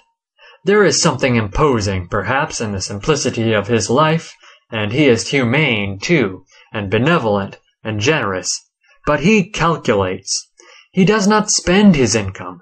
His house is neither brilliant nor bustling. What good does he do to the paper hangers, the carriage makers, the horse dealers, and the confectioners? These opinions, which are fatal to morality, are founded upon what strikes the eye. The expenditure of the prodigal, and another, which is out of sight, the equal and even superior expenditure of the economist. But things have been so admirably arranged by the divine inventor of social order that in this, as in everything else, political economy and morality, far from clashing, agree. And the wisdom of Aristus is not only more dignified, but still more profitable, than the folly of Mondor. And when I say profitable, I do not mean only profitable to Aristus, or even to society in general, but more profitable to the workmen themselves, to the trade of the time. To prove it, it is only necessary to turn the mind's eye to those hidden consequences of human actions which the bodily eye does not see. Yes, the prodigality of Mondor has visible effects in every point of view. Everybody can see his landaus, his phaetons, his berlins, his delicate paintings on his ceilings, his rich carpets, the brilliant effects of his house. Everyone knows that his horses run upon the turf. The dinners which he gives at the Hôtel de Paris attract the attention of the crowds on the boulevards, and it is said, "That is a generous man. Far from saving his income, he is very likely breaking into his capital." This is what is seen. It is not easy to see, with regard to the interest of workers, what becomes of the income of Aristus. If we were to trace it carefully, however, we should see that the whole of it, down to the last farthing, affords work to the laborers, as certainly as the fortune of Mondor. Only there is this difference. The wanton extravagance of Mondor is doomed to be constantly decreasing, and to come to an end without fail, whilst the wise expenditure of Aristus will go on increasing from year to year. And if this is the case, then most assuredly the public interest will be in unison with morality. Aristus spends upon himself and his household 20,000 francs a year. If that is not sufficient to content him, he does not deserve to be called a wise man. He is touched by the miseries which oppress the poorer classes, and he thinks he is bound in conscience to afford them some relief, and therefore he devotes 10,000 francs to acts of benevolence. Amongst the merchants, the manufacturers, and the agriculturalists, he has friends who are suffering under temporary difficulties. He makes himself acquainted with their situation, that he may assist them with prudence and efficiency. And to this work he devotes 10,000 francs more. Then he does not forget that he has daughters to portion, and sons for whose prospects it is his duty to provide, and therefore he considers it a duty to lay by and put out to interest 10,000 francs every year. The following is a list of his expenses. First, personal expenses, 20,000 francs. Second, benevolent objects, 10,000 francs. Third, offices of friendship, 10,000 francs. Fourth, saving, 10,000 francs. Let us examine each of these items, and we shall see that not a single farthing escapes the national labor. First, personal expenses. These, as far as workpeople and tradesmen are concerned, have precisely the same effect as an equal sum spent by Mondor. This is self-evident, therefore we shall say no more about it. Second, benevolent objects. The 10,000 francs devoted to this purpose benefit trade in an equal degree. They reach the butcher, the baker, the tailor, and the carpenter. The only thing is that the bread, the meat, and the clothing are not used by Aristus, but by those whom he has made his substitutes. Now, this simple substitution of one consumer for another in no way affects trade in general. It is all one, whether Aristus spends a crown or desires some unfortunate person to spend it instead. Third, offices of friendship.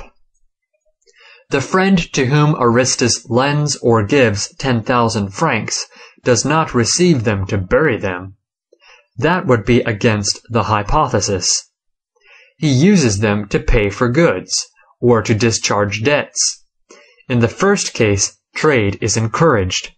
Will anyone pretend to say that it gains more by Mondor's purchase of a thoroughbred horse for 10,000 francs than by the purchase of 10,000 francs worth of stuffs by Aristus or his friend?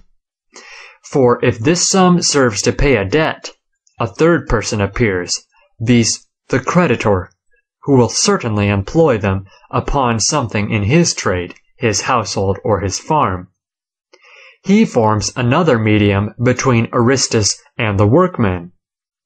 The names only are changed, the expense remains, and also the encouragement to trade. Fourth, saving. There remains now the 10,000 francs saved, and it is here, as regards the encouragement to the arts, to trade, labor, and the workmen, that Mondor appears far superior to Aristus, although in a moral point of view, Aristus shows himself in some degree superior to Mondor. I can never look at these apparent contradictions between the great laws of nature without a feeling of physical uneasiness which amounts to suffering. Were mankind reduced to the necessity of choosing between two parties, one of whom injures his interest and the other his conscience, we should have nothing to hope from the future.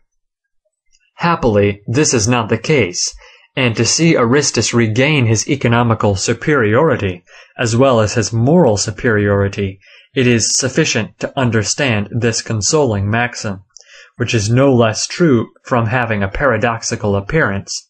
To save is to spend. What is Aristus's object in saving 10,000 francs? Is it to bury them in his garden? No, certainly. He intends to increase his capital and his income.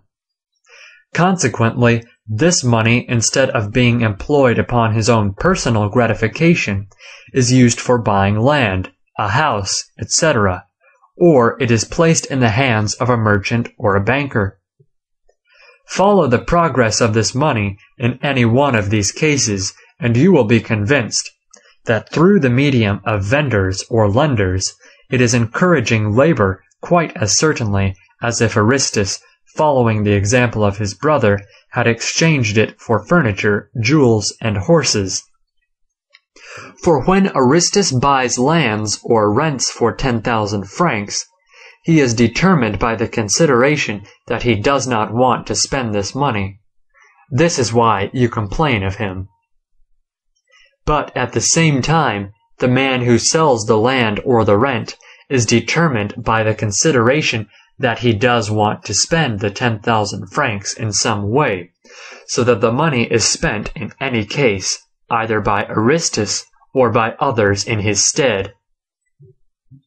With respect to the working class, to the encouragement of labor, there is only one difference between the conduct of Aristus and that of Mondor. Mondor spends the money himself, and therefore the effect is seen. Aristus, spending it partly through intermediate parties, and at a distance, the effect is not seen. But in fact, those who know how to attribute effects to their proper causes will perceive that what is not seen is as certain as what is seen.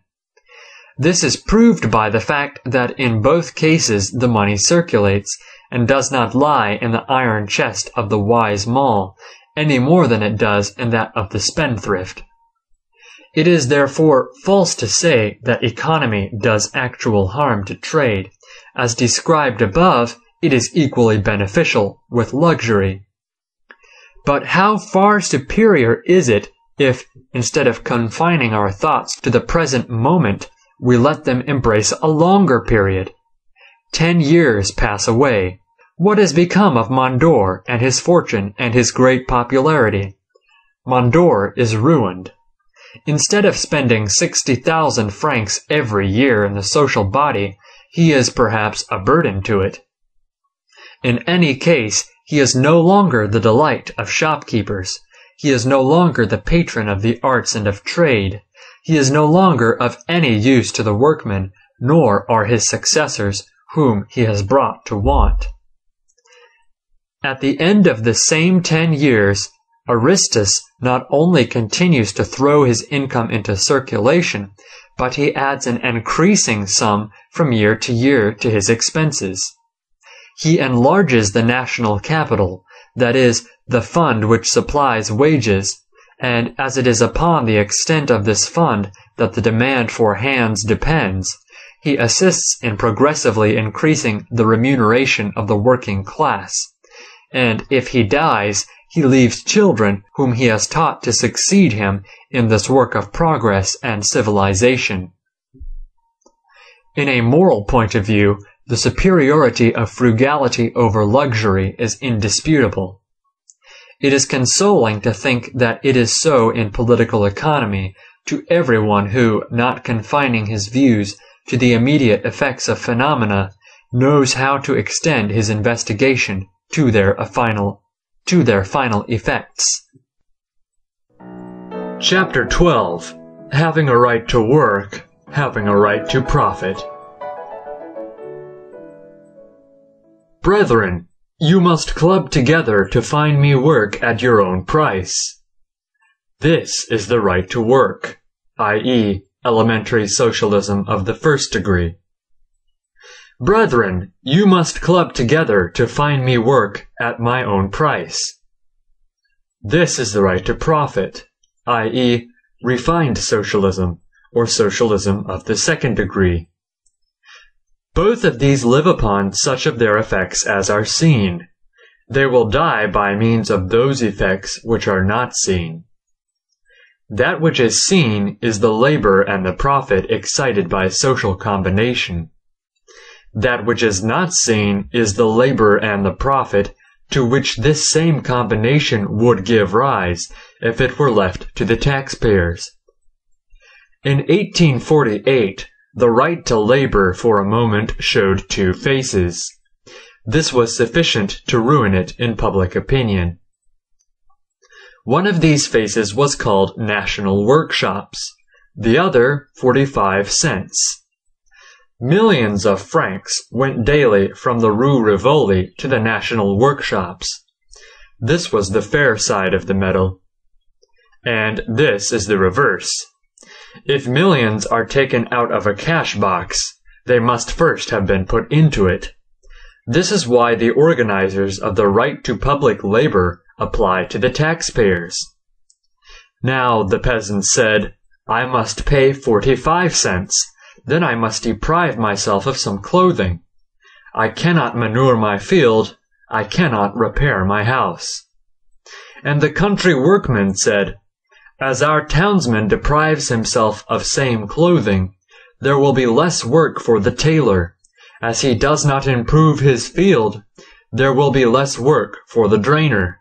As he does not repair his house, there will be less work for the carpenter and mason. It was then proved that two kinds of meal cannot come out of one sack, and that the work furnished by the government was done at the expense of labor paid for by the taxpayer. This was the death of the right to labor, which showed itself as much a chimera as an injustice. And yet the right to profit, which is only an exaggeration of the right to labor, is still alive and flourishing. Ought not the protectionist to blush at the part he would make society play? He says to it, You must give me work, and more than that, lucrative work. I have foolishly fixed upon a trade by which I lose 10%. If you impose a tax of 20 francs upon my countrymen and give it to me, I shall be a gainer instead of a loser. Now, profit is my right. You owe it to me. Now, any society which would listen to this sophist, burden itself with taxes to satisfy him, and not perceive that the loss to which any trade is exposed is no less a loss when others are forced to make up for it, such a society, I say, would deserve the burden inflicted upon it. Thus we learn, by the numerous subjects which I have treated, that to be ignorant of political economy is to allow ourselves to be dazzled by the immediate effect of a phenomenon. To be acquainted with it is to embrace in thought and in forethought the whole compass of effects. I might subject a host of other questions to the same test, but I shrink from the monotony of a constantly uniform demonstration, and I conclude by applying to political economy what Chateaubriand says of history. There are, he says, two consequences in history, an immediate one, which is instantly recognized, and one in the distance, which is not at first perceived. These consequences often contradict each other. The former are the results of our own limited wisdom, the latter those of that wisdom which endures. The providential event appears after the human event. God rises up behind men. Deny, if you will, the Supreme Council. Disown its action. Dispute about words. Designate by the term force of circumstances or reason what the vulgar call providence. But look to the end of an accomplished fact, and you will see that it has always produced the contrary of what was expected from it, if it was not established at first upon morality and justice. Chateaubriand's posthumous memoirs.